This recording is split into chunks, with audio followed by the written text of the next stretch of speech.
बिस्मिल्लाहिर्रहमानिर्रहीम। Dear student, आज हम आर्टिकल 3.4 फर्स्ट ईयर पढ़ रहे हैं, चैप्टर नंबर 3। आज हम देखेंगे equations of motion for uniformly accelerated bodies. अगर कोई बॉडी जो है वो यूनिफॉर्म एक्सीलरेशन के साथ मूव कर रही है तो उसके ऊपर इक्वेशंस ऑफ मोशन जो है वो कैसे अप्लाई करते हैं हम। 3 equations of motion till now आप लोगों ने स्टडी की है 9th क्लास के अंदर। फर्स्ट इक्वेशन जो है वो है Vf is equal to Vi plus At, कि जब कोई बॉडी मूव कर रही है पॉइंट A से पॉइंट B तक तो फिर इनिशियल वेलोसिटी उसकी Vi है, फाइनल वेलोसिटी Vf है, और उसमें जो चेंज आया है वेलोसिटी में विद रेस्पेक्ट टू टाइम वो उसका एक्सेलरेशन कहलाता है। तो ये फर्स्ट इक्वेशन ऑफ मोशन हो गई। दूसरे नंबर पे है S is equal to Vit plus half At square.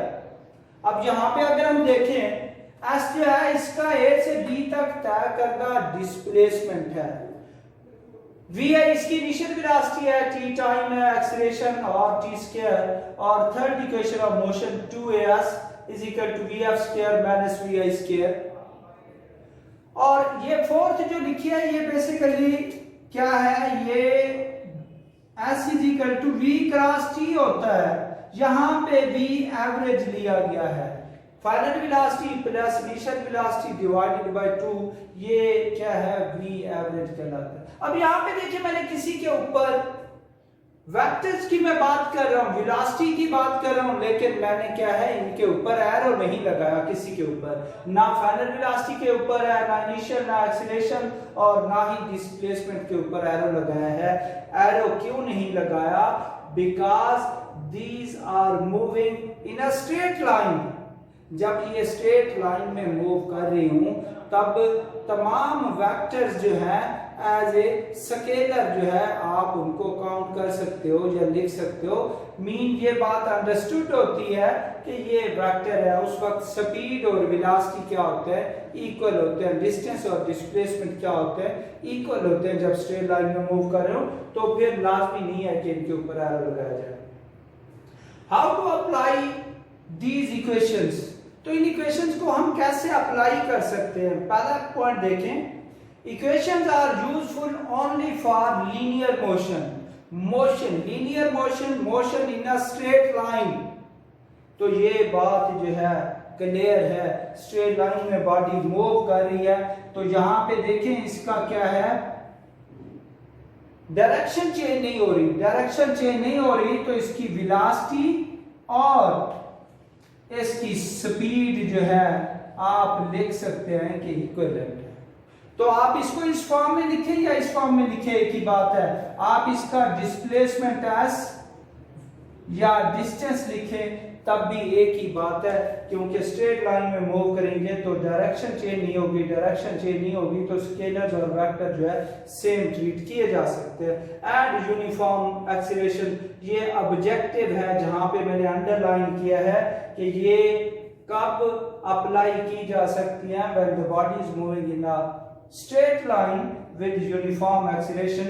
तो ये इक्वेशंस ऑफ मोशन जो है इनके ऊपर अप्लाई की जा सकती है। दूसरे नंबर पे आते हैं, for straight line motion direction does not change and all vectors are treated as scalar. तो ये वो बात है जो मैं अभी कर रहा था कि स्ट्रेट लाइन मोशन में चूंकि डायरेक्शन चेंज नहीं होती तो तमाम वेक्टर्स को जो है एज ए स्केलर आप ट्रीट कर सकते हैं। मीन इनके ऊपर अब एरो लगाने की जरूरत नहीं है, आप इनको इस फॉर्म में लिख सकते हैं विदाउट एरो। तीसरे पॉइंट की तरफ अगर हम आते हैं, when vectors are treated as scalar then direction of initial velocity is treated as positive। ये ऑब्जेक्टिव है, जहां पे मैंने अंडरलाइन किया हुआ है तो ये ऑब्जेक्टिव के तौर पे आ सकता है। when vectors are treated as scalar, जब आप वेक्टर्स को एज ए स्केलर ट्रीट कर रहे हो तो बॉडीज जिस इनिशियल वेलोसिटी के साथ मूव कर रही हैं उसकी इनिशियल वेलोसिटी को हम क्या लेंगे, पॉजिटिव लेंगे।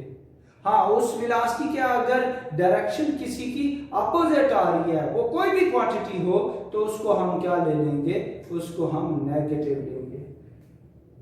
तो अगला पॉइंट बिल्कुल यही है, negative sign is applied to all those quantities whose direction is opposite to initial velocity।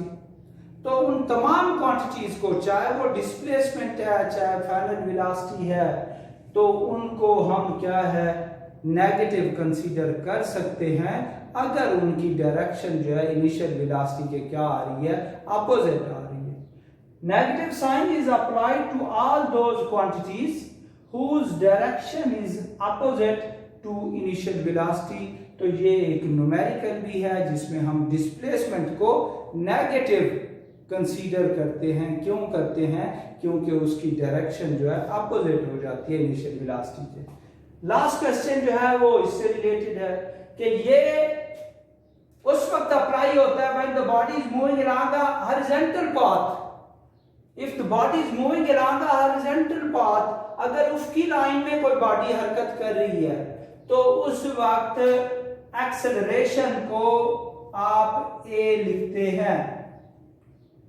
But when the body is moving along a vertical form, जब ये वर्टिकली मूव कर रही है, नीचे से ऊपर जा रही है या ऊपर से नीचे जा रही है, तब क्या होता है, तब a इज इक्वल टू लिया जाता है plus minus g. a is equal to plus minus g, mean acceleration अब ग्रेविटेशनल एक्सीलरेशन में कन्वर्ट हो रहा है। इसे ग्रेविटेशनल फील्ड स्ट्रेंथ भी बोलते हैं। इसको नेक्स्ट देखते हैं कि ग्रेविटेशनल फील्ड स्ट्रेंथ भी ये कहलाता है। तब यहाँ पे देखें, ए की जगह पे हम क्या जी लगा देते हैं, साथ ही मैंने प्लस माइनस लगाया है, और क्या होता है, और एस की जगह पे हम क्या लगा देते हैं, हाइट लगा देते हैं।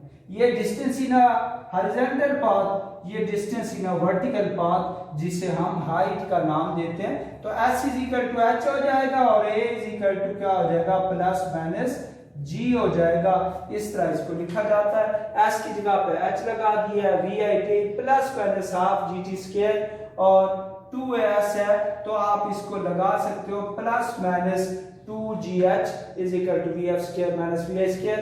s की जगह पे सिमिलरली यहाँ पे h लगा दिया। अब ये g पॉजिटिव कब होगी और नेगेटिव कब होगी? When the body is moving from downward to upward direction, जब कोई ऑब्जेक्ट नीचे से ऊपर जा रहा है, देखें आप यहाँ पे एक स्टोन है, स्टोन को आप क्या करते हो, थ्रो करते हो नीचे से ऊपर। तो इनिशियली आपने उसको ज्यादा वेलोसिटी दी है, फिर वेलोसिटी उसकी क्या हो रही है, कम हो रही है। कम होते होते एक पॉइंट पे आके स्टॉप हो जाता है।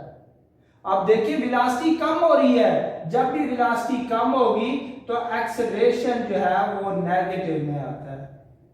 हाँ, अगर यहां से बॉडी जो है ऊपर से नीचे आ रही है, देखिए इस वक्त यहाँ पे अभी इसकी इनिशियल वेलोसिटी 0 है, अगर ऊपर से नीचे ये बढ़ेगा तो अब इसकी वेलोसिटी बढ़ना शुरू हो जाएगी। वेलोसिटी बढ़ रही है तो g इज इक्वल टू हम क्या लगाते हैं, प्लस लगाते हैं। बस ये डिफरेंस है। आगे इसकी वैल्यू जो है वो कांस्टेंट है 9.8 मीटर पर सेकंड स्क्वायर, और ये क्या है 9.8 मीटर पर सेकंड स्क्वायर। ये ग्रेविटेशनल एक्सीलरेशन है। इसको आप इस तरह भी देख सकते हैं कि ये बॉडी है, यहाँ पे इसकी इनिशियल वेलोसिटी vi जो है सपोज मैं कह देता हूँ 10 मीटर पर सेकंड है, और फाइनल वेलोसिटी vf जो है ये 5 मीटर पर सेकंड है। देखिए वेलोसिटी कम हो रही है और यहां से यहां तक जाने के लिए सपोज इसमें टाइम 1 सेकंड लिया है, तो एक्सीलरेशन कैलकुलेट करें। a इज इक्वल टू आ जाएगा vf minus vi over 3। vf अब क्या है 5 है, माइनस vi क्या है 10 है, डिवाइडेड बाय 1, तो 5 माइनस 10 क्या आएगा, माइनस 5 मीटर पर सेकंड स्क्वायर। देखें वेलोसिटी कम हो रही थी तो एक्सीलरेशन क्या आया है, नेगेटिव आया है। और similarly is the case with the gravitational acceleration. Above equation can be treated or applied for free fall motion. तो अप से डाउन है या डाउन से अप है, इसको लिखा जा सकता है एक्सीलरेशन ड्यू टू ग्रेविटी, या इसके ग्रेविटेशनल फील्ड स्ट्रेंथ भी बोलते हैं। इसे ग्रेविटेशनल फील्ड स्ट्रेंथ भी बोलते हैं। अब यहाँ पे देखें, आप लोग ने न्यूटन का सेकंड लॉ पढ़ा है, F is equal to ma। ये उस वक्त अप्लाई होता है when the body is moving along the horizontal path। तो F is equal to m, vertically a जो है वो g हो जाता है, तो आप इसको g लगाते हैं। अब यहाँ से g की वैल्यू निकालें तो ये आ जाएगा F ओवर m। तो इसे हम कहते हैं gravitational field strength. Gravitational field strength क्या होता है? Gravitational force per unit mass is known as gravitational field strength. और on the surface of earth, on the surface of earth its की वैल्यू जो होती है वो कितनी होती है? 9.8। अब न्यूटन पर केजी आप इसको लगा दें या मीटर पर सेकंड स्क्वायर लगा दें, एक ही बात है। तो ये असल में हमारे पास जी की जो है यूनिट्स आ गया है, ये वैल्यू और ये वैल्यू जो है वो इक्वल है। इसको साबित भी किया जा सकता है इसके बराबर। तो ये था आज का हमारा आर्टिकल नंबर 3.4। इंशाल्लाह नेक्स्ट आर्टिकल के साथ हाजिर होंगे, तब तक अल्लाह हाफिज।